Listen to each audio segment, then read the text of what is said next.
अस्सलाम वालेकुम। अच्छा जी, हमारी डिस्कशन चल रही थी आपकी ये टर्म टेस्ट ब्रेक से पहले डिसीजन मेकिंग के एरिया पे, और पास्ट पेपर क्वेश्चंस हम देख रहे थे।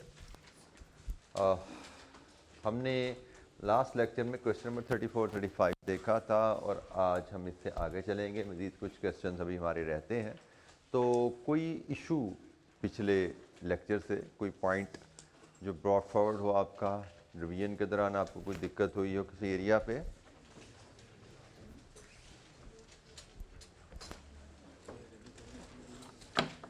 अच्छा जी, क्वेश्चन नंबर 4 है जी हमारे पास। अब जैसे मैंने कहा था, अब हम थोड़ा सा डिफरेंट क्वेश्चन भी हमें मिक्स होने शुरू हो जाएंगे। स्ट्रेट फॉरवर्ड क्वेश्चन हम कुछ करते आए हैं, तो अब ज़रा थोड़े से जो स्टैंडर्ड क्वेश्चन हैं उनसे हट के।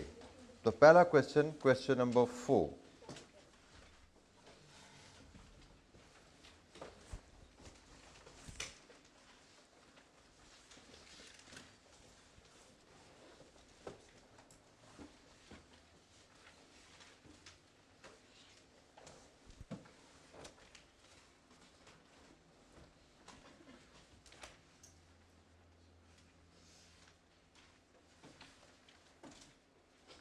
जी केमिकल लिमिटेड का सवाल है जी, स्प्रिंग 15 का क्वेश्चन 5। रिक्वायरमेंट है जी, evaluate each of the above proposal and give your recommendation, 16 marks। each of the above proposal को evaluate करके recommendation देनी है हमने। Let's read the question। Z Chemicals Limited ZCL produces two joint products alpha and beta from a single production process. Both products are processed up to split-off point and sold without any further processing. Presently, ZCL is considering the following proposals: expansion of the existing facilities by installing a new plant, installation of a refining plant to sell either alpha or beta after refining। अच्छा, पहले proposal समझ लें है क्या। Currently हम काम कर रहे हैं हमारी फैक्ट्री में ना, जॉइंट प्रोडक्ट्स, एक कॉमन प्रोसेस है। हमारी प्लांट जो हमारा जो प्लांट चलता है, उस प्रोडक्शन प्रोसेस पॉइंट पे हमें जॉइंट प्रोडक्ट्स अल्फा बीटा मिलती हैं, और हम इनको स्प्लिट ऑफ पॉइंट पे ही एज इट इज़ बेच रहे हैं। This is what we have been doing currently. Option क्या है? एक ऑप्शन कि एग्जिस्टिंग काम की एक्सपेंशन कर ली है, expansion of the existing facility, मतलब एक और प्लांट साथ लगा लो जिसमें alpha beta as a joint product मजीद बने और मजीद क्वांटिटी ऑफ अल्फा बीटा बेचो। ऑप्शन नंबर 2 क्या है कि आप एक्सपेंशन की बजाय रिफाइनिंग प्लांट लगाओ, मतलब एक नया प्लांट नए काम के लिए नए मकसद से लगाओ, और वो उसका मकसद क्या होगा? रिफाइन आइदर अल्फा और बीटा। तो बेसिकली हमारे पास अब 3 ऑप्शन है यहाँ पे। Option number 1 expansion, option number 2 alpha की रिफाइनिंग, ऑप्शन नंबर 3 बीटा की रिफाइनिंग। ये 3 ऑप्शन हैं हमारे सामने इन 2 बुलेट्स में जो क्रिएट हो रही हैं। ठीक है, अब आगे पढ़ते हैं कहानी। To assess the above proposal following data has been gathered. अब हमने इन 3 ऑप्शंस को असेस करना है। ठीक है जी, new plant, expansion of existing facility, या रिफाइनिंग ऑफ अल्फा और बीटा। अब इनको कंसिडर करने जब चलते हैं तो एडिशनल इंफॉर्मेशन क्या है? उसने कहा जी, annual cost incurred in the month of December 2014, जो गुजरा आखिरी महीना, उसका खर्चा जी। डायरेक्ट मटेरियल का खर्चा 15 मिलियन, वेरिएबल कॉस्ट 230 पर, variable conversion cost 230 per hour के हिसाब से 4890, fixed overheads 2.6 million. Actual production and selling price for the month of December क्या रहा? अल्फा की क्वांटिटी प्रोडक्शन और उसकी प्राइस, बीटा की क्वांटिटी ऑफ प्रोडक्शन एंड उसकी price. There is no process loss and joint cost are apportion between alpha and beta according to the weight of their output. अब साथ साथ उसने है तो डिसीजन मेकिंग पे सवाल कि भाई ये 3 जो ऑप्शन दी गई हैं, इन 3 में से हमें बेहतर ऑप्शन चूज करना है। सवाल डिसीजन मेकिंग, लेकिन साथ साथ उसने प्रोसेस कॉस्टिंग का नॉलेज भी बीच में डाला हुआ है। जॉइंट कॉस्ट का जिक्र है, स्प्लिट ऑफ पॉइंट का जिक्र है, जॉइंट कॉस्ट की तकसीम का जिक्र आ गया। सो डिसीजन मेकिंग का सवाल में ठीक ठाक उसने प्रोसेस कॉस्टिंग की टर्म्स यूज की हुई हैं। Details of proposed plans are as under. Expansion, facility और रिफाइनिंग प्लांट। अच्छा, रिफाइनिंग प्लांट एक ही है। अब ये आपकी ऑप्शन है, उस पर अल्फा रिफाइन करो, उस पर बीटा रिफाइन करो, प्लांट एक ही है। तो उसने कहा जी एक्सपेंशन प्लांट लगाएंगे, उसकी कहानी क्या है? Monthly capacity, cost of the plant and installation, estimated residual value, estimated additional fixed overheads per month, estimated useful life. ये एक्सपेंशन का भी दिया है, यही डाटा सब कुछ रिफाइनिंग प्लांट का भी हमें गिवन है। दोनों प्लांट्स की ऑप्शन रेलेवेंट डाटा में गिवन है। Existing variable cost of refining and sales price of refined product. Refining करोगे अल्फा की तो मटीरियल लगेगा 90 रुपये का, कन्वर्जन लगेगी 68 रुपये की 150 पर आवर के हिसाब से, और रिफाइंड प्रोडक्ट बिकेगी 1380 की। और बीटा के भी इसी तरह material, conversion and refined product की price. There would be no loss during the refining process, there is adequate demand for alpha and beta at split off point and after refining. आप जितनी मर्जी alpha beta बेचो split off point पे, या जितनी मर्जी alpha beta बेचो refine करके, अनलिमिटेड डिमांड है उसकी। ठीक है जी। तो ये जनाब ये कहानी है। अदरवाइज सवाल को एक साथ फिर मैं चाहूँगा पढ़िए with this point of view in mind, with this requirement in the mind कि हमें करना क्या है। सवाल पढ़ते हुए आपने सोचना है कि हमें सवाल का हल कैसे निकालना है। हमें जो ऑप्शन दी गई हैं उनका बेसिक असूल, किस असूल पे इन ऑप्शंस को हमें वैल्यूएट करना है। So read the question while thinking कि हमें सवाल को किस असूल पे परखना है, क्योंकि ये सवाल ना लिमिटिंग फैक्टर है, ना मेक और बाय है, ना लिमिटिंग फैक्टर विद मेक और बाय, ना फर्दर प्रोसेसिंग है, और ना ही ये शट डाउन डिसीजन है। ठीक है, ये डिफरेंट नोयत का सवाल है, स्टैंडर्ड सवालों से हट के सवाल है।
जी, किस असूल पे सवाल को हल करना है?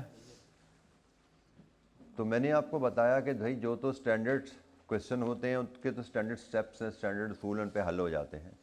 लेकिन जो सवाल हट के आएगा उन स्टैंडर्ड क्वेश्चन से, उनका असूल एक ही रहेगा, मैक्सिमाइजेशन ऑफ प्रॉफिट। हमें चूँकि एक महीने के हिसाब से डाटा उसने दिया हुआ है, तो यहाँ पे हमें मंथली प्रॉफिट कैलकुलेट करना है कि हम इस ऑप्शन पे जाएं, मंथली प्रॉफिट क्या हम कमाएंगे इस ऑप्शन से। अगर हम इन दो ऑप्शन पर जाएं, अल्फ़ा या बीटा की रिफाइनिंग से, तो यहाँ पे मंथली प्रॉफिट क्या कमाएंगे। तो हमें बेसिकली मंथली प्रॉफिट की कैलकुलेशन करनी है, क्वेश्चन नंबर 4। और ये कैलकुलेशन में 3 सिनेरियोज में करनी है। एक एक्सपेंशन, एक रिफाइनिंग अल्फ़ा और एक रिफाइनिंग बीटा। हमें इन तीनों ऑप्शन में देखना पड़ेगा कि मंथली प्रॉफिट्स हमारा कहाँ सबसे ज़्यादा आता है। तो जिस ऑप्शन पे मंथली प्रॉफिट ज़्यादा होगा हम उस ऑप्शन को रिकमेंड कर देंगे। तो पहले मैं रिफाइनिंग रिफाइनिंग अल्फ़ा से बात शुरू करता हूँ, एक्सपेंशन को मैं बाद में लेके आता हूँ। अगर मैं अल्फ़ा को रिफाइन करके बेचता हूँ, देखें अल्फ़ा को मैं ऑलरेडी बेच रहा हूँ, अल्फ़ा को मैं ऑलरेडी बेच रहा हूँ 1000 रुपये पर लीटर, और ये हैं अल्फ़ा को बनाने के एग्जिस्टिंग खर्चे। अब मैंने जब देखना है अल्फ़ा को रिफाइन करूँ, बीटा को रिफाइन करूँ, तो भाई एग्जिस्टिंग जो खर्चे हैं और एग्जिस्टिंग जो रेवेन्यू है that is not relevant. Relevant क्या है? फ्यूचर रेलेवेंट है। तो रेलेवेंट है कि भाई अल्फ़ा को रिफाइन करूँगा तो अल्फ़ा मेरा बिकेगा कितने का भाई? 1380 का। इंक्रीमेंटल मुझे रिफाइन करने का फ़ायदा कितना है? 380। तो क्वेश्चन ये नहीं है कि मैं 1380 का अल्फ़ा बेचूं या ना बेचूं, क्वेश्चन ये है कि क्या मैं 1000 वाले अल्फ़ा को 1380 का बेचूं। तो इसका मतलब मुझे एडिशनल रेवेन्यू और एडिशनल कॉस्ट उस पे जाने हैं। तो उसको देखने के लिए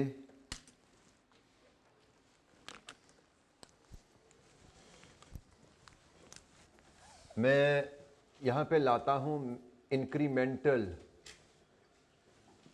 प्राइस पर लीटर अल्फ़ा की। अगर देख, सिर्फ मैं अल्फ़ा के हिसाब से वर्किंग बना रहा हूं, 1380 माइनस 1000 380। इसमें से मैं अगर लेस कर दूं इंक्रीमेंटल कॉस्ट,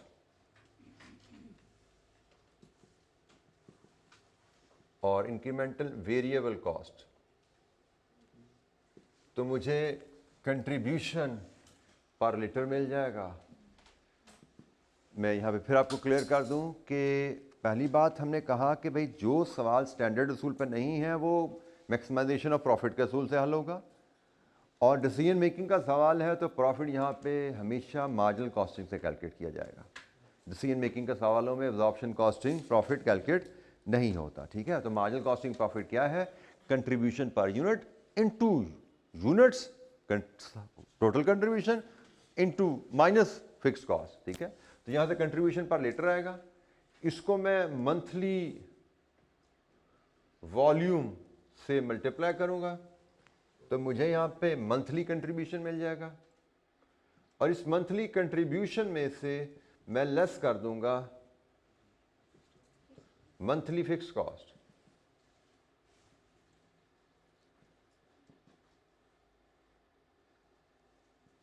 तो मुझे यहाँ पे मंथली प्रॉफिट मिल जाएगा। मुझे तीनों ऑप्शंस के लिए ये वैल्यू कैलकुलेट करनी है, और जिस ऑप्शन में मंथली प्रॉफिट सबसे ज़्यादा होगा मैं उसको सेलेक्ट करूँगा, ठीक हो गया। सो ये मेरा फॉर्मेट है जिस फॉर्मेट में मुझे डाटा अरेंज करना है तीनों ऑप्शन के लिए। मैं पहले रिफाइनिंग अल्फ़ा से बात शुरू कर रहा हूँ। सो अल्फ़ा रिफाइन करके बेचने से मुझे फ़ायदा क्या है? 380 पर लीटर का। और इसकी कॉस्ट क्या है? वेरिएबल कॉस्ट, ठीक है जी, वेरिएबल कॉस्ट हमारी है जी 90 प्लस 68, 90 प्लस 68, दिस इज 158। लीजिए जी, कंट्रीब्यूशन पर लीटर रिफाइनिंग पे क्या मिला मुझे, सॉरी 222, ये है जी कंट्रीब्यूशन पर लीटर। अल्फा को रिफाइन करके बेचना, मुझे 222 रुपये पर लीटर एडिशनल इनकम आने वाली है, कंट्रीब्यूशन आने वाला है, not the income, additional contribution है। अब इसको मैंने मल्टीप्लाई करना है मंथली वॉल्यूम से, कि मैं मंथली कितने लीटर अल्फा रिफाइन कर पाऊंगा जी, मंथली कितने लीटर अल्फा रिफाइन कर पाऊंगा। प्लांट जो मैं लेने जा रहा हूं उसकी कैपेसिटी है 5000 पर आवर। 5000 घंटों में मैं कितने लीटर अल्फा रिफाइन करूंगा। मुझे पता लग जाए अल्फा के 1 लीटर रिफाइन करने में कितना टाइम लगता है, तो 5000 आवर्स में कितने लीटर रिफाइन होगा पता लगेगा। और अल्फा को रिफाइन करने में कितना टाइम लगता है वो यहां से पता लग रहा है। 150 रुपये पर आवर के साथ से 68 रुपये का खर्चा इसको चार्ज हो रहा है। अगर इसको खर्चा चार्ज होता 150 का तो मैं कहता 1 घंटे में 1 लीटर रिफाइन होता है, लेकिन ये चार्ज हो रहा है कम, इसका मतलब टाइम लगता है कम। तो मुझे डिवाइड करना है 5000 को टाइम पर लीटर से, और टाइम पर लीटर है 68/150। बताइए यहां से कितना मंथली वॉल्यूम अल्फा का रिफाइन होगा। 11,029 लीटर। ये है अल्फा का वॉल्यूम जो मैं मंथली रिफाइन कर पाऊंगा, ठीक है जी। Total hours available divided with hour per litre. 1 litre पे अल्फा पे कितना टाइम लग रहा है वो यहां से पता लग रहा है। तो मुझे मंथली वॉल्यूम मिल गया, मल्टीप्लाई कीजिए मंथली कंट्रीब्यूशन आ गया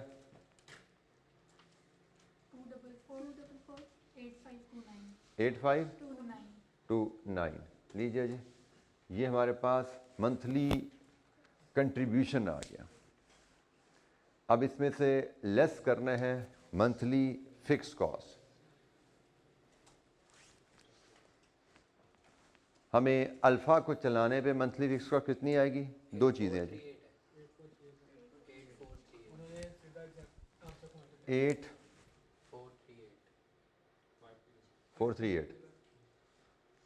438 ऐसा ही है जी। अच्छा जी, फिक्स कॉस्ट के लिए मैं 2 इंफॉर्मेशन दी गई हैं, एक ओवरहेड्स और दूसरा डेप्रिसिएशन का डाटा, ठीक है जी। हमने पढ़ा हुआ है कि डिसीजन मेकिंग में अगर कोई प्लांट स्पेसिफिकली किसी काम के लिए आप ले रहे हो तो उसकी डेप्रिसिएशन रेलेवेंट होती है, ठीक है। तो हमें इसकी डेप्रिसिएशन प्लस इसके ओवरहेड इनको ऐड करना है। तो मैं इसको चले वर्किंग यहाँ पे ही हम कर सकते हैं। वैसे मैं इसके नीचे इसी स्टेटमेंट को एक्सटेंड कर देता हूँ। मैं इसी स्टेटमेंट में मंथली फिक्स कॉस्ट के 2 हेडिंग्स हैं, एक है डेप्रिसिएशन और एक है फिक्स कॉस्ट। इसके अलावा तो फिक्स कॉस्ट उसने कहा जी इस प्लांट की है 500, मतलब ₹1000, 5 लाख। और depreciation initial investment minus residual value divide with life.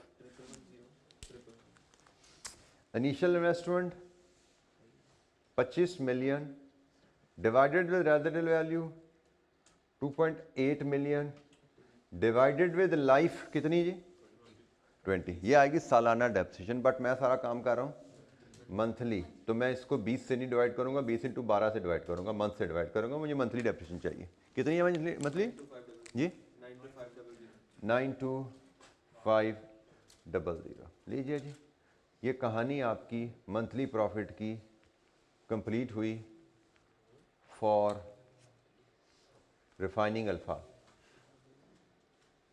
जी। कितना आया मंथली प्रॉफिट 938। रिफाइनिंग अल्फा से मंथली प्रॉफिट क्या जी। कोई चीज़ समझ नहीं आई पूछिए। रिफाइनिंग अल्फा से मंथली प्रॉफिट क्या आता है? कोई बात समझ नहीं आ रही पूछिए, और अगर समझ आ गई तो रिफाइनिंग बीटा का मंथली प्रॉफिट बनाइए। सेम लाइंस पे कैलकुलेशन करेंगे आप, रिफाइनिंग बीटा का मंथली प्रॉफिट बनाएंगे आप।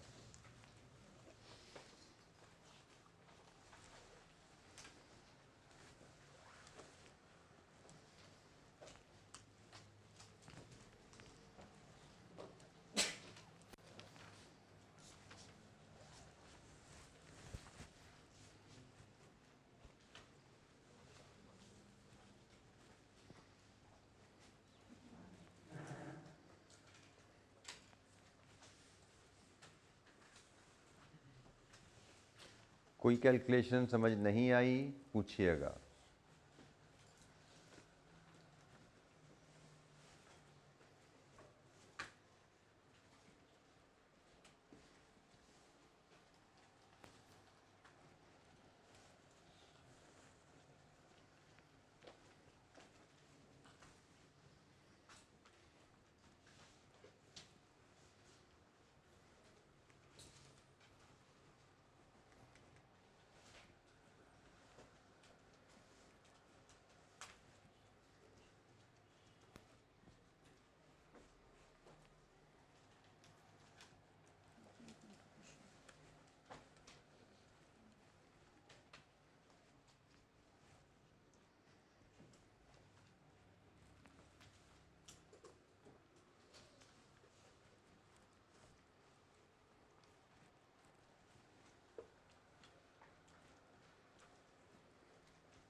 जी जनाब, ज़रा डाटा बताइए। रिफाइनिंग बीटा में एडिशनल प्राइस, वेरिएबल कॉस्ट 205, 195, 9375, 18, ये सेम रहेगा क्योंकि प्लांट तो वही है, डेप्रिसिएशन भी वही, ओवरहेड्स भी वही क्योंकि सेम प्लांट है। तो प्रॉफिट कितना बचा? 625। लीजिए जी, रिफाइनिंग अल्फा, रिफाइनिंग बीटा से मंथली प्रॉफिट हमारा क्या है?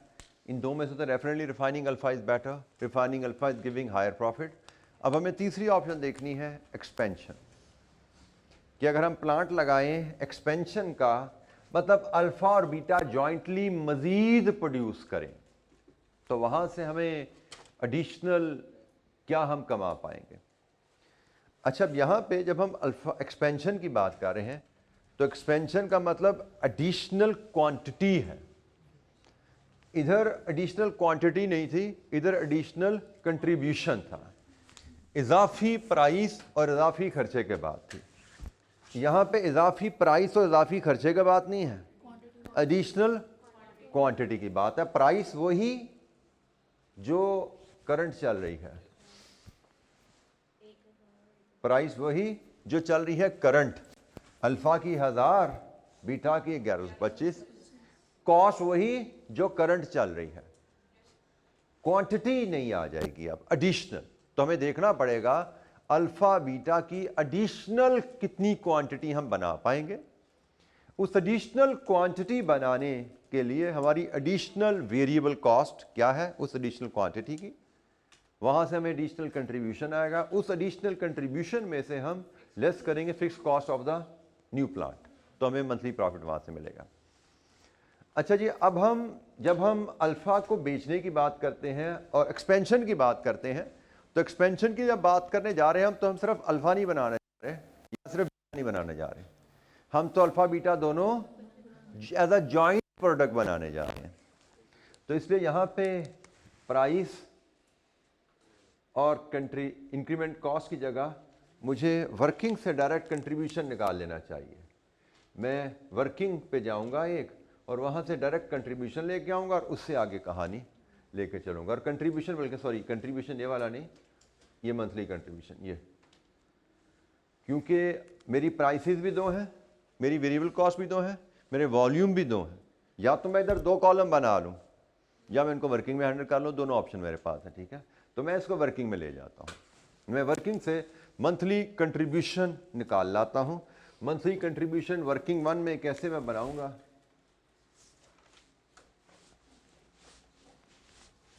Alpha and beta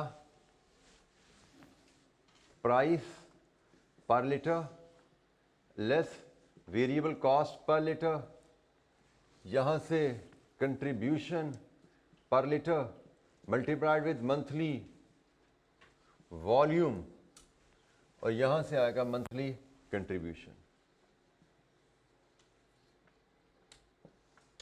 monthly contribution इधर से कैलकुलेट करेंगे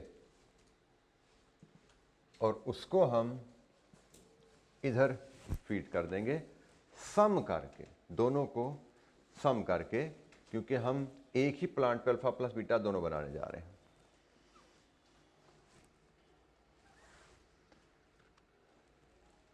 अच्छा जी, प्राइस पर लीटर कितनी है अल्फा की? 1000। बीटा की कितनी है? 1125।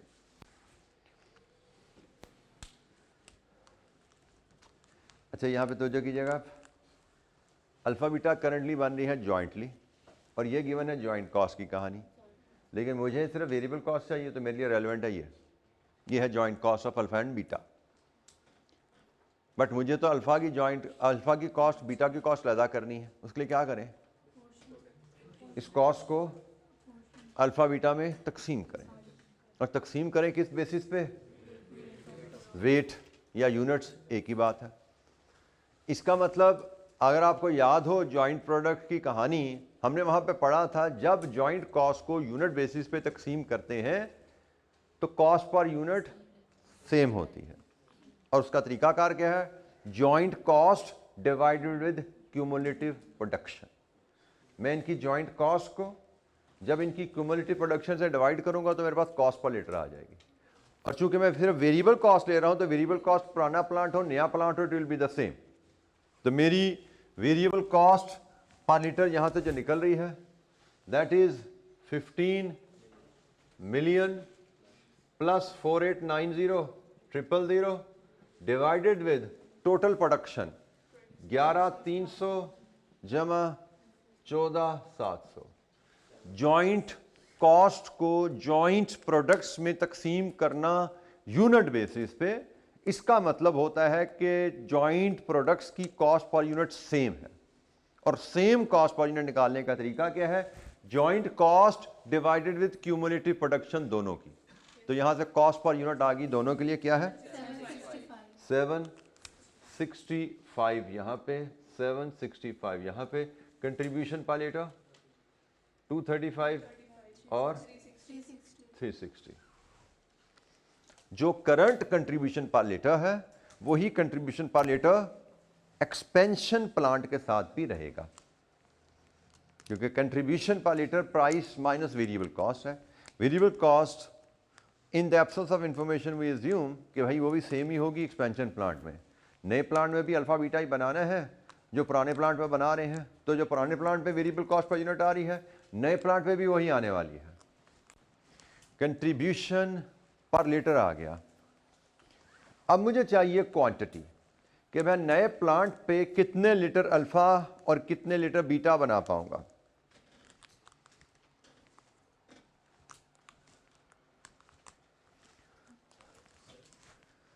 जी सर, जो एक्सपेंशन का प्लांट है इसकी जो मंथली कैपेसिटी है वो 5000 की है, उस हिसाब से हम इन दोनों के यूनिट्स को प्रोपोर्शनेट करके उसकी लेबर की कॉस्ट। बेटा मैंने पर वेरिएबल कॉस्ट उठाई है और वेरिएबल कॉस्ट पर लीटर ली है मैंने, वॉल्यूम तो बीच में आई नहीं।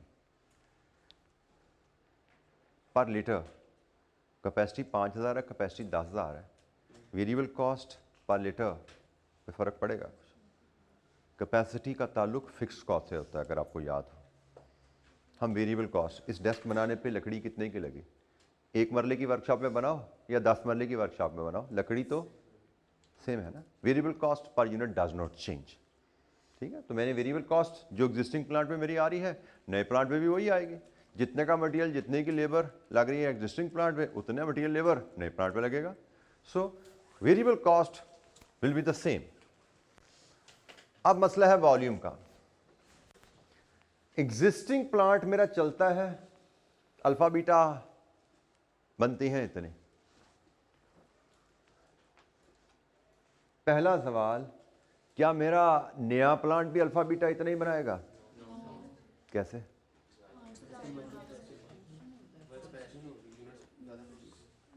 नया प्लांट इस प्लांट से ज़्यादा बनाएगा या कम? हम नए प्लांट की, मेरा सवाल दोबारा सुनो। नया प्लांट इस प्लांट जितने यूनिट बनाएगा इससे कम बनाएगा, इससे ज़्यादा बनाएगा? किस पे डिपेंड करता है? कैपेसिटी पे। जब हम कैपेसिटी कंपेयर करेंगे ना, पता लगेगा भाई नए प्लांट की कैपेसिटी कितनी है, पुराने की कितनी है। नए की तो हमें पता है कितनी है, पुराने की कितनी है कैपेसिटी? 26,000। बेटा 5000 आवर्स है। क्या ये आवर्स बता रहे हैं आप मुझे? नए प्लांट की कैपेसिटी है 5000 आवर्स, पुराने प्लांट की कैपेसिटी कितनी है?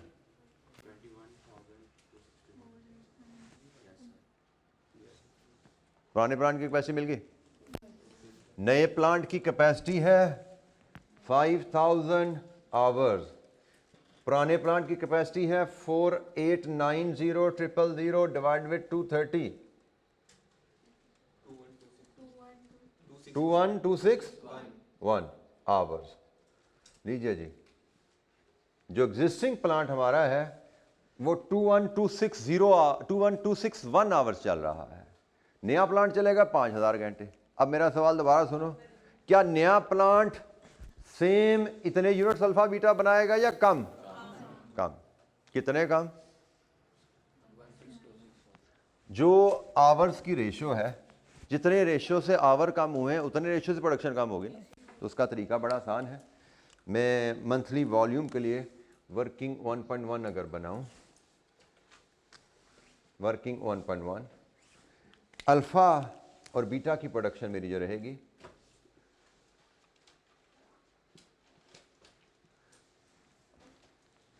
$5000 डिवाइड विद 21,261 मल्टीप्लाइड विद 11,300, और बीटा 5000 बटा 21,261 मल्टीप्लाइड विद 14,700। जिस आवर्स में रेशो है, जिस रेशो में आवर्स हैं उसी रेशो में यूनिट्स कम हो जाएंगे ना। कितने बनेंगे अल्फा के? 2657 और कितने बीटा के? 3457। लीजिए जी, नए प्लांट पे हम कितने यूनिट्स अल्फा बीटा बनाएंगे, यहाँ से देख लो। जॉइंट प्रोडक्ट्स बनी है ना, सेम रेशो में निकलेंगे। बस जितनी रेशो में आवर्स कम हुए उतनी रेशो में यूनिट्स कम हो जाएंगे। आवर्स हमारे रह गए हैं 5000 ओवर 21261, परसेंटेज निकालो यहाँ से। जितने परसेंट आवर हैं उतने परसेंट प्रोडक्शन ना। तो 21,261 की बजाय 5000 आवर्स हैं हमारे। आवर्स रह गए हैं पिछली प्रोडक्शन कैपेसिटी के जितने परसेंट, उतने परसेंट ही हमारी प्रोडक्शन होगी।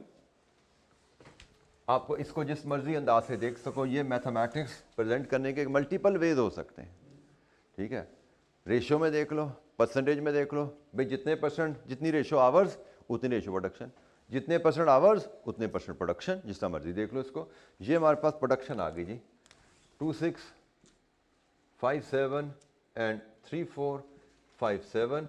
लीजिए जी यहाँ से मंथली कंट्रीब्यूशन अल्फा का बीटा का टोटल बताइए क्या आ रहा है। टोटल कंट्रीब्यूशन कितना आ रहा है? 1868915। ये है जी टोटल कंट्रीब्यूशन। अगर हम अल्फा बीटा की एक्सपेंशन में जाते हैं तो नए प्लांट से जिसकी कैपेसिटी 5000 आवर्स है, कितना इजाफी कंट्रीब्यूशन हम कमा पाएंगे?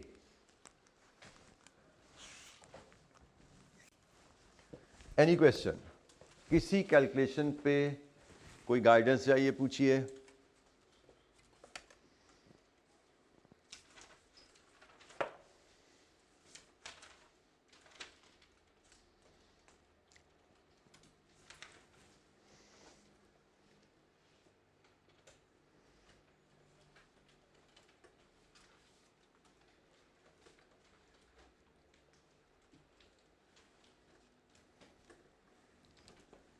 अच्छा, जब इस प्लांट की डेप्रिसिएशन, इसका खर्चा है 2,50,000 ओवरहेड का, और इसकी डेप्रिसिएशन कितनी है मंथली?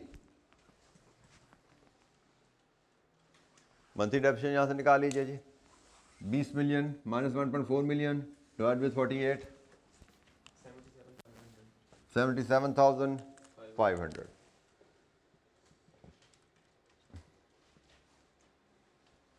लीजिए यहाँ से प्रॉफिट क्या है? 1।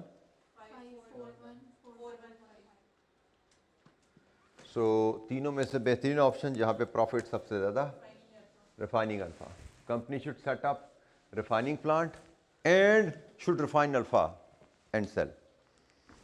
हमसे कहा गया था एक्सपेंशन करें या अल्फा या बीटा में से कुछ रिफाइन करें, तो हमने तीनों ऑप्शन को कंपेयर किया। जिस ऑप्शन पे मंथली प्रॉफिट सबसे ज़्यादा, that is the best option. Refining alpha gives you the highest monthly profit, the refining alpha is the recommendation.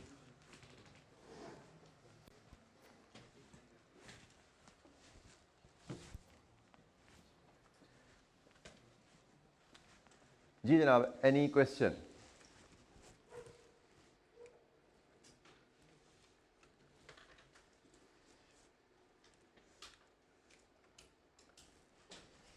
कोई बात समझ नहीं आई यहाँ पे, पूछिए।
जी कोई सवाल? अच्छा जी, नेक्स्ट क्वेश्चन पे चलते हैं जी। फिर नेक्स्ट क्वेश्चन है हमारा question number 2, cappuccino limited autumn 2019 का क्वेश्चन 7। अच्छा, इस सवाल का जो पहला हिस्सा वो तो थ्योरी है, ये आपकी रीडिंग असाइनमेंट, बल्कि मुझे अगर मैं गलती नहीं करता, ये आपको टर्म टेस्ट में सवाल ये आ चुका है, या कहीं किसी टेस्ट में ये सवाल आ चुका है इन्वेंट्री का, टर्म टेस्ट में या किसी टेस्ट में ये सवाल आ चुका है। तो ये तो हम ऑलरेडी, आप समझिए, उसके रेफरेंस से डिस्कशन में हमारी ये बात आ गई हुई है। फिलहाल हम पार्ट बी पे जाते हैं, जो कि 12 जमा 6। अच्छा ये ज़रा पुरानी स्कीम का सवाल है ना, इसलिए नहीं सॉरी 18 और ऊपर कितने नंबर थे? 2 नंबर ही होंगे, ये लिखे नहीं हुए लेकिन 2 नंबर ही होंगे। तो टोटल 20 नंबर तक सवाल जाता है हमारा। तो पार्ट 1 जो 12 नंबर का है, advice CL whether it should sell damaged units of each product with or without further processing। अच्छा ये सवाल थोड़ा फिर स्टैंडर्डाइजेशन वाला सवाल आ गया। फर्दर प्रोसेसिंग डिसीजन, क्या हमें डैमेज यूनिट्स को फर्दर प्रोसेस करके बेचना चाहिए, यस और नो, या वैसे बेच दें? तो ये फर्दर प्रोसेसिंग का सवाल है पार्ट ए। इसके रेफरेंस से इसको पढ़ते हैं जी सवाल को। Cappuccinos Limited CL, incorporated in January 18, is engaged in the manufacturing and marketing of two types of product S1 and S2. Due to strict quality standard SCL, the ratio of damaged goods is high. Damaged units of S1 can only be identified at 100% completion, whereas damaged units of S2 can be identified at 60% completion. So inspection stage दे दी उसने हमें। Damaged units of S1 and S2 can be sold at 80% and 50% of the market prices respectively. मतलब जो finished product की price है उसका 80% पे S1 बिक जाता है डैमेज्ड, और फिनिश्ड प्रोडक्ट की प्राइस का 50% में बिकता है S2 जो है damaged. CL's production department believes that damaged units can be sold at full market price after incurring profit per unit rectification of 150 and 451 on S1 and S2। Rectification cost incur करके उनको full price पे बेचा जा सकता है। Without rectification बिकते हैं 80% and 50% पे, विद रेक्टिफिकेशन बिकेंगे फुल प्राइस पे। Following information has been extracted from CL's latest record. Number of units sold S1 S2 का क्या है, क्लोजिंग इन्वेंट्री S1 S2 की क्या है, रुपीज इन 1000 में वैल्यूज सेल्स की, कॉस्ट ऑफ गुड्स मैन्युफैक्चर्ड की, क्लोजिंग इन्वेंट्री की, कॉस्ट ऑफ गुड्स सोल्ड की, और ग्रॉस प्रॉफिट। ये P&L सॉर्ट ऑफ उसने में बना के दिया हुआ है। Closing inventory includes unit of S1 and S2। इसमें शामिल हैं S1 S2 के डैमेज यूनिट्स भी, जो कि 15,000 और 22,500 यूनिट्स रिस्पेक्टिवली हैं। तो क्लोजिंग स्टॉक में डैमेज यूनिट्स भी शामिल हैं। Fixed costs are incurred at the beginning of the period and variable costs are incurred evenly throughout the manufacturing process। ये जो जुमला है ना, fix cost incurred at the beginning of the period, इस तरह का जुमला आपने शायद प्रोसेस कॉस्टिंग किसी के सवाल में भी देखा हुआ है। ठीक है, तो बहरहाल ये जुमला उसने कह दिया, एक cost of goods manufactured include fix cost of 80 million. इसमें जनाब 80 मिलियन की फिक्स कॉस्ट भी शामिल है, which is allocated on the basis of total units produced. Total cost 80 million है, जो कि S1 और S2 में तकसीम हुई है। किस रेशो में? यूनिट्स प्रोड्यूस के रेशो में। Selling expenses during the period was 1% of sales. 1% of 100 रुपए का यूनिट बेचा तो 1 रुपया उस पर सेलिंग कॉस्ट आती है। ये कहानी है जी। हमसे पूछा जा रहा है, ये पहला पार्ट बताइए क्या हम फर्दर प्रोसेसिंग करें या नहीं। तो व्हाट इज द रूल, किस रूल पे ये क्वेश्चन हल होता है जी? फर्दर प्रोसेसिंग का सवाल किस रूल पे हल होता है? Incremental cost versus incremental profit. Incremental cost versus incremental profit, बिल्कुल ठीक है। इसको हम इससे कह सकते हैं कि हम इंक्रीमेंटल रेवेन्यू में से इंक्रीमेंटल कॉस्ट लेस करेंगे और देखेंगे अगर तो मुनाफा है तो फर्दर प्रोसेसिंग रिकमेंड हो जाएगा, अगर मुनाफा नहीं है तो फर्दर प्रोसेसिंग रिकमेंड नहीं होगा। So incremental cost versus incremental revenue, दो products S1 and S2।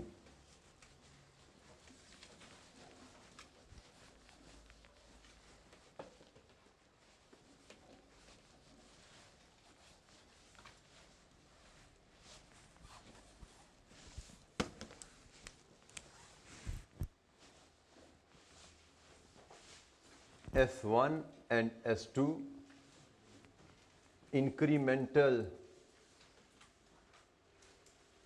revenue less incremental cost, और यहाँ से देख लेंगे हम कि हमें प्रॉफिट और लॉस क्या आ रहा है। और बाय द वे ये हम डाटा पर लीटर पे असेस कर लेते हैं, ठीक है जी, हम पर लीटर पे असेस कर लेते हैं, दैट इज़ गुड इनफ। हमें मंथली या सालाना प्रॉफिट निकालने की यहाँ ज़रूरत नहीं है, क्योंकि हम कंट्रीब्यूशन अप्रोच से चल रहे हैं। इंक्रीमेंटल रेवेन्यू S1, अगर हम S1 को फर्दर प्रोसेस करके बेचें तो क्या होगा, 80% की बजाय फुल प्राइस पे बिक जाएगा ना, मतलब 20%। हमें S1 का 20% एक्स्ट्रा मिल सकता है। What is the price of S1? Price of S1 is not given, but हम निकाल सकते हैं। कैसे? रेवेन्यू को यूनिट से डिवाइड करें। रेवेन्यू है S1 492,800,000, इसको यूनिट से डिवाइड कर दो। S1 के जो बेचे 347,000, ये S1 की प्राइस पर लीटर आ गई, और इसका 20% आपका इंक्रीमेंटल रेवेन्यू है। S1 का इंक्रीमेंटल रेवेन्यू पर लीटर क्या है जी? 284। S1 का इंक्रीमेंटल रेवेन्यू इज 284। अगर आप S1 को डैमेज सूरत में बेचोगे तो 80 रुपए का 80% बिकता है। रिपेयर करके फर्दर प्रोसेस करके बेचोगे तो 100 का पूरा बिकेगा। तो इसका मतलब फर्दर प्रोसेसिंग से incremental revenue is 20%। So incremental revenue of S1। Incremental cost of S1 given है यहाँ पे क्वेश्चन में, रेडली कहीं पे कहीं गिवन थी कॉस्ट, ये 150। Incremental cost 150। तो यहां से बता लीजिए आपको इंक्रीमेंटल प्रॉफिट कितना जी? 134। Incremental profit 134। S1 should be process further. खत्म हो गया जी, हल हो गया मामला। S1 should be process further, profit है, ये तो होना चाहिए। S2 की कहानी भी देखते हैं जी। S1 में कोई दिक्कत? अब एग्जामिनर ने जो सोल्यूशन दिया है वो नहायत, मैं कहूँगा, नाकस और फजूल सोल्यूशन है। गलत नहीं मैं कह रहा उसको, मैं नाकस सोल्यूशन कह रहा हूँ। इनएफिशिएंट सोल्यूशन है, उसको देखने की जरूरत ही नहीं। आपका डिसीजन यहाँ पे क्या है? S1 should be process further. अब आइए S2 पे, सेम कहानी S2 के लिए करते हैं जरा। S2 में इंक्रीमेंटल रेवेन्यू कितना है? 50%। तो S2 की प्राइस लीजिए यहां से और उसका 50% बताइए क्या आ रहा है? 1064। ये है S2 का इंक्रीमेंटल रेवेन्यू, जो कि S2 की प्राइस पर यूनिट का 50% है।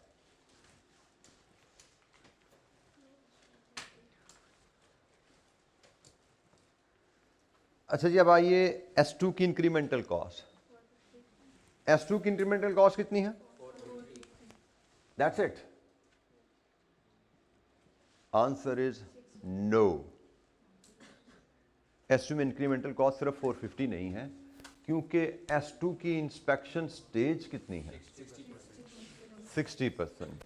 तो अगर आपने S2 को बेचना है तो भाई ये जो कॉस्ट गिवन है ना, ये कॉस्ट तो सिर्फ रेक्टिफिकेशन की है। ये कॉस्ट तो सिर्फ रेक्टिफिकेशन की है। S2 को तो आपको कंप्लीट भी करना पड़ेगा। किधर है इंस्पेक्शन स्टेजेस की भाई? फर्स्ट लाइन ये।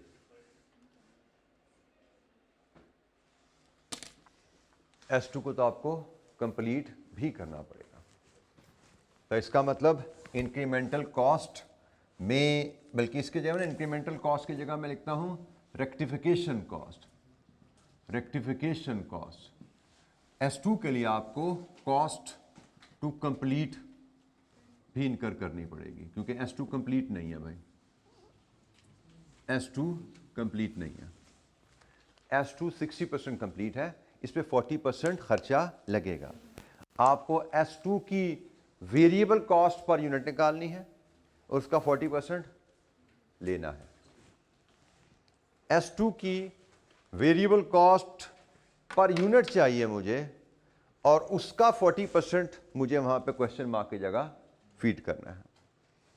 S2 की वेरिएबल कॉस्ट पर यूनिट कहाँ से आएगी भाई?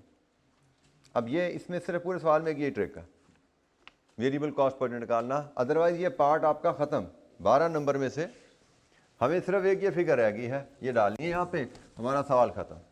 मेरे हिसाब से ये फिगर कितने की होगी? 3 की होगी, 4 की होगी, 5 की होगी, इससे ज़्यादा नहीं होनी चाहिए। मार्किंग स्कीम गिवन है इसमें, उसका खैर सवाल ही और तरह से किया हुआ, उसकी मार्किंग स्कीम भी उल्टी पुल्टी होगी एग्जामिनर की, लेकिन ज़रा देखते हैं कोई बात समझ आती है यहाँ से इसकी मार्किंग स्कीम। हम डिस्कस कर रहे हैं पार्ट सी जी। वेरिएबल कॉस्ट 5, फर्दर प्रोसेसिंग और ले ली तो 5 नंबर की वेरिएबल कॉस्ट है यहाँ पे। तो चले 12 में से 5 निकाल भी दें तो 7। इस पूरे सवाल में आप सवाल को अगर समझ पाते तो 12 नंबर में से 7 नंबर लेना 5 मिनट का काम था। आप इसको छोड़ दो, इसको ज्यूम करोगे 100 रुपये, 50 रुपये, 10 रुपये, सवाल पूरा कर दो, 12 में से 7 आ गए। ठीक है ना? इसको यहाँ पे कुछ भी लिखो, इधर 100 रुपया ज्यूम कर लो, ज्यूम 100 रुपया, और फैसला दे दो प्रोसेस करना है कि नहीं करना, आपको 12 में से 7 नंबर मिल जाते हैं। लेकिन अगर आपने सवाल को समझा ही नहीं और ना समझने की वजह से छोड़ के आ गए तो आप 0, 1, 2 पे खड़े हो गए कहीं। यही चीज़ मैं आपको इनकरेज करता हूँ कि सवाल को पढ़ो, समझो, कोशिश करने की। तो यहाँ पे अब हमें लेना है variable cost per unit S2 की, और उसका 40% हमें इधर ऐड करना है। Variable cost per unit S2 की मुझे गिवन नहीं है भाई, मुझे variable cost per unit S2 की निकालनी पड़ेगी। कहाँ से? मेरे पास cost of goods manufactured available है, इसमें से फिक्स कॉस्ट माइनस करो, जो वेरिएबल कॉस्ट बचेगी उसको डिवाइड कर दो नंबर ऑफ यूनिट्स मैन्युफैक्चर्ड से, वहाँ से वेरिएबल कॉस्ट आ जाती है। बिल्कुल ठीक हो गया जी। अच्छा, अब मैं यहाँ पे वेरिएबल कॉस्ट पर यूनिट सिर्फ S2 की नहीं करता, S1 की भी कर लेता हूँ, क्योंकि मुझे पार्ट 2 के लिए वो भी चाहिए। तो मैं बजाय इसके कि 2 अलग-अलग वर्किंग करूँ, एक ही वर्किंग में इसको मैं मैनेज करता हूँ। मैं वर्किंग 1 पे से गया, मैंने कहा जी सबसे पहले मैं लेता हूँ टोटल मैन्युफैक्चरिंग कॉस्ट, इसमें से लेस कर दूंगा फिक्स कॉस्ट, मुझे टोटल वेरिएबल कॉस्ट मिलेगी, इसको डिवाइड कर दूंगा यूनिट्स प्रोड्यूस के साथ, तो मुझे वेरिएबल कॉस्ट पर यूनिट मिलेगी। और ये वर्किंग मैंने S1 S2 दोनों के लिए करनी है। टोटल मैन्युफैक्चरिंग कॉस्ट ये गिवन है जी, रुपीज इन 1000 में गिवन है, तो रुपीज इन 1000 में लेके चलते हैं जी शुरू में हम। S1 की कितनी है?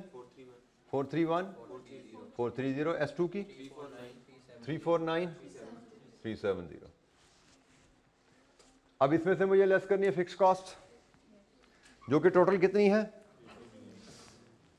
80 मिलियन। और इसको तकसीम करना है किस रेशो में? यूनिट प्रोड्यूस के रेशो में। यूनिट प्रोड्यूस तो गिवन नहीं है, बट यूनिट सोल्ड और क्लोजिंग स्टॉक अवेलेबल है। चूंकि नया कारोबार है, ओपनिंग स्टॉक 0, तो यूनिट प्रोड्यूस ये आ गए, यही है यूनिट प्रोड्यूस। मैं working 1.1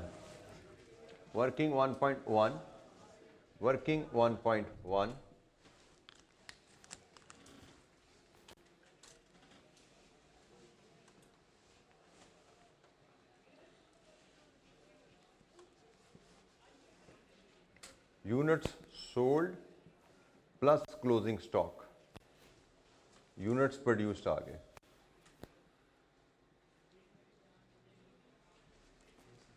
S1 347,000 plus 47,000 394,000। S2 218,000 plus 34,000 252,000। Unit produced की रेशो में फिक्स कॉस्ट को तकसीम करना है। यूनिट प्रोड्यूस की रेशो में फिक्स कॉस्ट को तकसीम करना है, तो S1 की फिक्स कॉस्ट जो बनेगी वो है 394 ओवर 394 प्लस 252, ये रेशो आ गई और 80 मिलियन की कॉस्ट है। कितना बना जी S1 का हिस्सा? सॉरी 80 मिलियन की फिक्स कॉस्ट नहीं है, 80 मिलियन की फिक्स कॉस्ट है जिसको हमने यूनिट प्रोड्यूस की रेशो में S1 S2 में तकसीम करना है जी। ₹48,793। आगे भी कुछ है कि बस बेटा रुपीस तो नहीं हो सकता, या मिलियन बोलो या रुपीस पूरे बोलो, ये रुपीस इन थाउजेंड बोल दिया आप, रुपीस इन थाउजेंड में बोला आपने, ठीक है। तो मैं इसको अगर मिलियन में लिखूं तो मैं इसको यहाँ पे ऐसे लिखूंगा, इधर रुपीस इन थाउजेंड में चाहिए तो 48,793। S2 की कॉस्ट ऐसे निकालें, S2 की cost 252 over 394 plus 252 multiplied with 80 million जी 31207 31207 जी। वेरिएबल कॉस्ट S1 की 637, S2 की 163।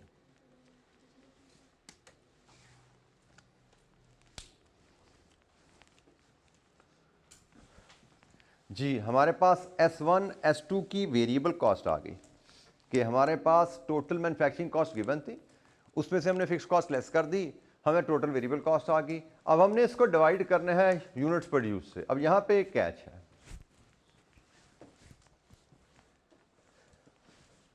इक्विवेलेंट यूनिट्स का कॉन्सेप्ट यहां पे आता है।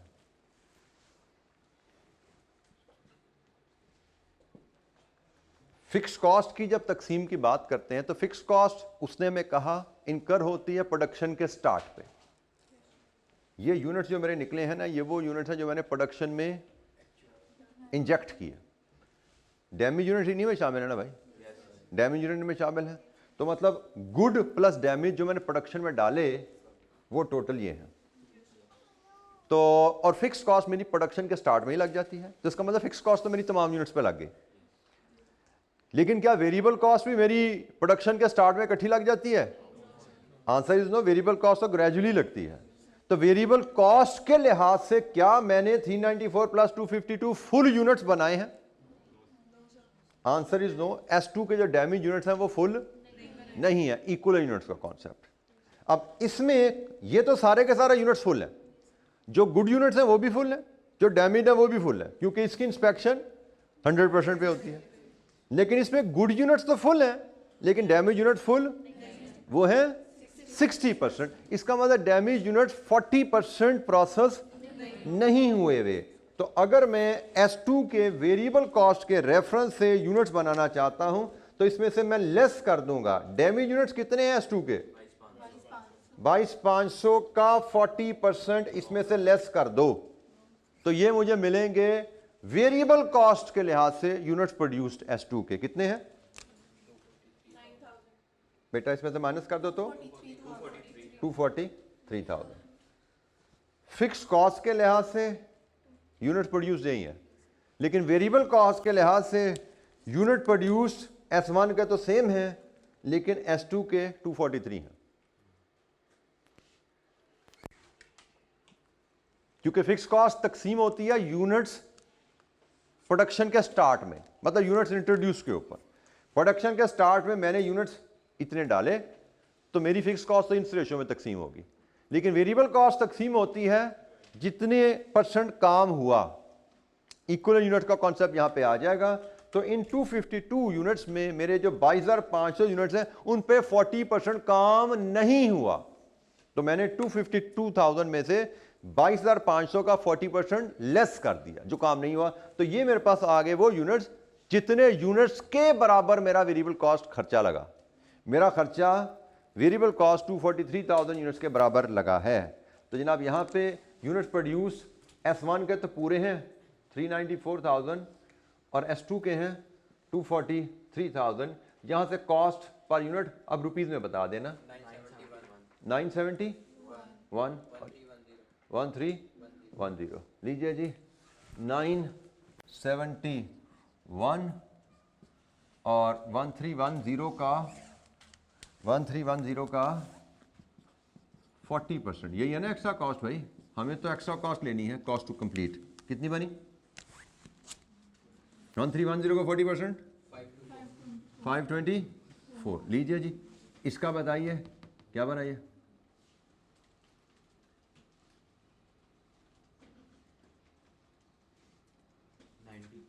90।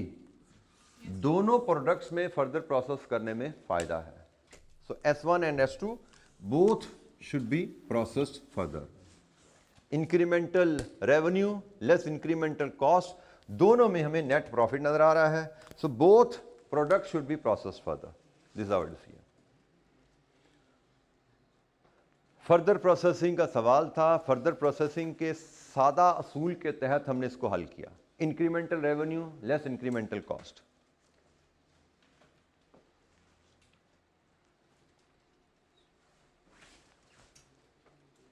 सॉरी, ये मैं गलत लिख गया, ये तो लिखना ही नहीं था मैंने।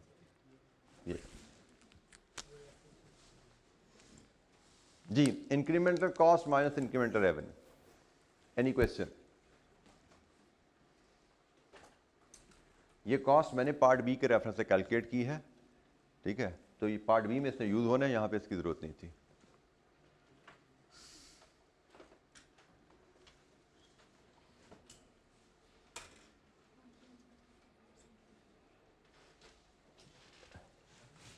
जी कोई सवाल?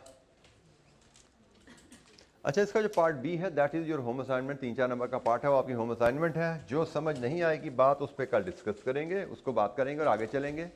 जो क्वेश्चन किए हैं कोशिश कीजिएगा इनको जाके रिवाइज कर लीजिएगा। एडिशनल सवाल करें ना करें, इनको एक बार समझ के दोबारा हाथ से जरूर गुजारिएगा। पार्ट बी हम कल क्लास में डिस्कस करेंगे, क्वेश्चन 23 का 22 का, और फिर आगे क्वेश्चंस पे मूव करेंगे। ठीक है जी, थैंक यू, अस्सलाम वालेकुम।